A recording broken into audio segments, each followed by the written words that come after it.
दोस्तों अभी तक हम अपने चैनल पर आपके लिए 450 से भी ज़्यादा मेडिसिन्स के रिव्यूज़ आपके लिए लेकर आ चुके हैं। अपने वीडियो पर हम एक नए सेगमेंट को स्टार्ट कर रहे हैं जिसमें हम आपको दिखाएंगे कि किस तरह से आयुर्वेद की कुछ विशिष्ट मेडिसिन्स का निर्माण किया जाता है क्लासिकल तरीके से, जो प्राचीन पद्धति होती थी मेडिसिन्स को तैयार करने की।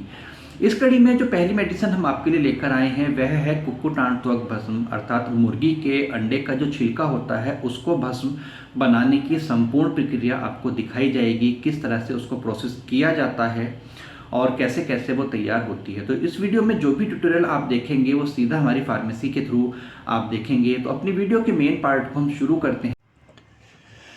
कुक्कुटांड त्वक भस्म के निर्माण के लिए सबसे पहले हमें ज़रूरत होती है चांगेरी स्वरस की। चांगेरी एक पौधा है जिसको हम आमतौर पर खट्टी बूटी अथवा खटमिठा के नाम से जानते हैं। इसको चांगेरी, अम्लपत्रिका, तीन पतिया भी कहा जाता है। इंडियन सोरेल इसको बोला जाता है और बॉटनिकल नेम इसका ऑक्जेलिस कॉर्निकुलेटा होता है। तो इस चांगेरी के ताज़े प्लांट को ले करके साफ़ पानी में अच्छी तरह से धो लेना चाहिए, जिससे कि इसके अंदर मौजूद मिट्टी आदि पूरी तरह से घुलकर निकल जाए। साथ ही कोई खरपतवार साथ में आ गई हो तो उसको भी निकाल कर हमें बाहर फेंक देना चाहिए। तो काफ़ी अच्छी तरह से इस चांगेरी को धोने के बाद में हमें इसको कूट लेना चाहिए। कूटने के टाइम पर इसमें थोड़े थोड़े पानी के छींटे भी हम दे सकते हैं। काफ़ी अच्छी तरह कुटाई होने के बाद में इसकी एक लुगदी जैसी तैयार हो जाती है। इस लुगदी में से ही हम आगे चांगेरी का स्वरस निकालेंगे। तो जब यह चांगेरी पूरी तरह से कुट जाती है तो इसको हम साफ़ मर्तबान अथवा स्टील के बर्तन में भरकर रख देते हैं। थोड़ी सी मात्रा में इसके अंदर पानी भी हम मिला देते हैं और कुछ देर के लिए इसको रखा रहने देते हैं। कुछ समय पश्चात इस चांगेरी को हम साफ सूती वस्त्र में रखकर निचोड़ लेते हैं, जिससे कि हमें चांगेरी स्वरस प्राप्त हो जाता है। यह चांगेरी स्वरस कुक्कुटांड त्वक भस्म के निर्माण के लिए बहुत आवश्यक है। अगला स्टेप जो हमारा आता है, मुर्गी के अंडे के छिलके हम लेते हैं और उनको मटके में भर लेते हैं। मटका आधा लगभग खाली रहना चाहिए और इस मटके में हमें चांगेरी का स्वरस भर देना है। चांगेरी का स्वरस इतनी मात्रा में डाला जाना चाहिए कि अंडे के छिलके पूरी तरह से उसमें डूब जाएं, लेकिन घड़े को पूरी तरह हमें नहीं भरना होता है, क्योंकि जब इसके अंदर पुट लगेगा और यह लिक्विड अंदर उबाल मारेगा तो मटके के फूट जाने का खतरा रहता है। इसलिए थोड़ी मात्रा में इसको हमें खाली भी ज़रूर छोड़ देना चाहिए। जब मटके हमारे पूरित हो गए हैं चांगेरी स्वरस और अंडे के छिलके के साथ में, तो इनके ऊपर एक चौड़े मुंह वाला मिट्टी का ही ढक्कन रखकर और सूती वस्त्र को चिकनी अथवा मुल्तानी मिट्टी में कीचड़ बनाकर उसमें सान लेते हैं और इनके ढक्कन और घड़े के मुख की जो संधि है उस पर 7 बार लपेटकर अच्छी तरह से बंधन कर देते हैं। इसी को संधि बंधन, कपड़ मिट्टी अथवा कपरोटी आदि शब्दों के नाम से जाना जाता है। ऐसा इसलिए करा जाता है ताकि यह पूरी तरह से बंद हो जाए, सील पैक हो जाए और इसको अच्छी तरह से लेप करके संधि को पूरी तरह चिकना हम कर देते हैं और कुछ देर के लिए सूखने के लिए रख देते हैं। जब यह घड़े सूख जाते हैं उसके बाद में हम गजपुट की तैयारी करते हैं। गजपुट एक गड्ढा होता है जो 1 गज लंबा, 1 गज चौड़ा और 1 गज गहराई वाला गड्ढा होता है। ऐसे गड्ढे में हम 2/3 हिस्से तक वन्योपल अर्थात गाय के गोबर से बने हुए उपले भर देते हैं। उसके बाद संधि बंधन किए हुए घड़े को हम इस गड्ढे में स्थिर रख देते हैं। अच्छी तरह जमा कर रख देना चाहिए और उसके बाद में इस गड्ढे को ऊपर तक दोबारा वन्योपल की सहायता से भर देना चाहिए। इसके बाद में इसमें अग्नि प्रज्वलित की जाती है। इसी को पुट देना कहते हैं। यह गज पुट दिया गया है। आयुर्वेद में अलग अलग आकार के गड्ढों में अलग अलग पुट, जैसे महापुट, गज पुट, कपोत पुट, कुक्कुट पुट आदि देने का वर्णन किया गया है।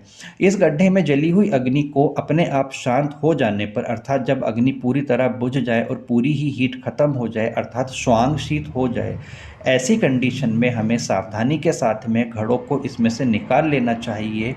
ध्यान रखना चाहिए, कई बार पुट देते वक्त पुट की गर्मी से मटके फूट जाते हैं, तो उठाने से पहले उसको देख लेना चाहिए कि घड़े पूरी तरह से साबुत हमारे हैं, अन्यथा हमारी भस्म खो सकती है। घड़ों को पूरी सावधानी के साथ में साफ़ किया जाता है, जितने भी डस्ट पार्टिकल उसके ऊपर लगे हुए हैं यथासंभव उनको पूरी तरह साफ़ कर लेते हैं, ताकि ढक्कन हटाते वक्त मिट्टी के कण घड़े के अंदर ना जाने पाएँ। यदि थोड़े बहुत कण चले जाते हैं तो उनको सावधानी के साथ में आपको साफ़ कर देना चाहिए। तो पहले पुट के बाद में हमें अंडे के जो छिलके हैं वो जली हुई अवस्था में प्राप्त होते हैं, जिनको हाथ से दबाने पर वो बहुत आसानी के साथ में चूरा-चूरा हो जाते हैं, अर्थात छिलके पूरी तरह से जल गए हैं, जो हल्का-सा मर्दन करने पर ही चूरा हो गए हैं। अब इन छिलकों को हम मर्दन करके अथवा मिक्सी में चला करके बारीक पाउडर इसका तैयार कर लेते हैं, और इन पाउडर को, जो कुक्कुटांड का हमने पाउडर तैयार किया है, उसको पुनः चांगेरी सोरस के साथ में भावना दे देते हैं। उसको हल्का-सा चांगेरी सोरस के साथ में भिगो करके रख देते हैं, या पुनः मटके में ही चांगेरी सोरस से पूरित करके हम दोबारा से संधि बंधन कर लेते हैं। कोई भस्म होती है तो उसमें भावना दी जाती है, लेकिन कुक्कुटांड त्वक भस्म को हम बिना भावना दिए सीधे चांगेरी सोरस के साथ में पूरित करके भी तैयार कर सकते हैं। तो इस मटके में हमें इतना चांगेरी सोरस डालना है कि कुक्कुटांड त्वक की जो अभी आधी पकी भस्म है उसका कीचड़ सा बन जाए। पूरी तरह मटके को हमें नहीं भरना है। एक बार फिर से इस मटके की हमें संधि बंधन करनी होगी। मटका हर बार नया ले लेना चाहिए, क्योंकि बार-बार अग्नि में पकाने पर मटका जो है थोड़ा कमज़ोर हो जाता है। संधि बंधन करने के बाद में एक बार फिर मटके को थोड़ा सुखा लेना चाहिए, जिससे कि संधि बंधन मजबूत हो जाए, और उसके बाद एक बार फिर से गजपुट में इस मटके को हमें रख देना चाहिए। तो यहाँ पर हम दूसरे गजपुट की तैयारी कर रहे हैं। मटके को रख दिया गया है और वन्योपल की सहायता से गड्ढे को पूरा भरकर एक बार फिर पुट की प्रक्रिया शुरू कर दी गई है, अर्थात गड्ढे में आग लगा दी गई है। धीरे धीरे हम इस पुट के शांत होने का इंतजार करेंगे। एक बार पुनः श्वांगशीत हो जाने पर इस मटके को सावधानी के साथ में बाहर निकालेंगे, तो हमें भस्म काफ़ी अच्छी फॉर्म में यहाँ पर प्राप्त हो जाती है। इस भस्म में एक बार फिर हमने जो है चांगेरी स्वरस की थोड़ी भावना दी है, अच्छे से इसकी हमने पिसाई करी है, और इस पिसी हुई भस्म को चांगेरी स्वरस के साथ में एक बार फिर से भर करके हम तीसरा पुट यहाँ पर दे रहे हैं। कुक्कुटांड तक भस्म निर्माण के लिए हमें 3 से लेकर 7 तक पुट देने होते हैं।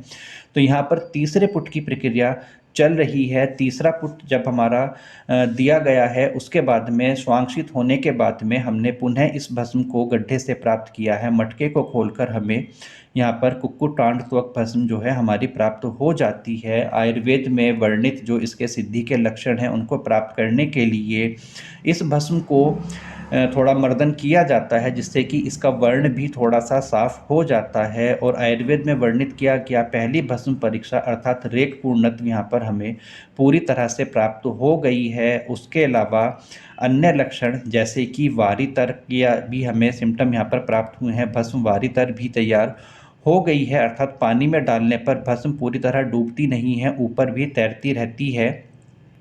और इसके अलावा दंताग्रे कचकचा भाव अर्थात दांतों के आगे रखकर भस्म को चबाने से कच-कच की आवाज़ नहीं आती।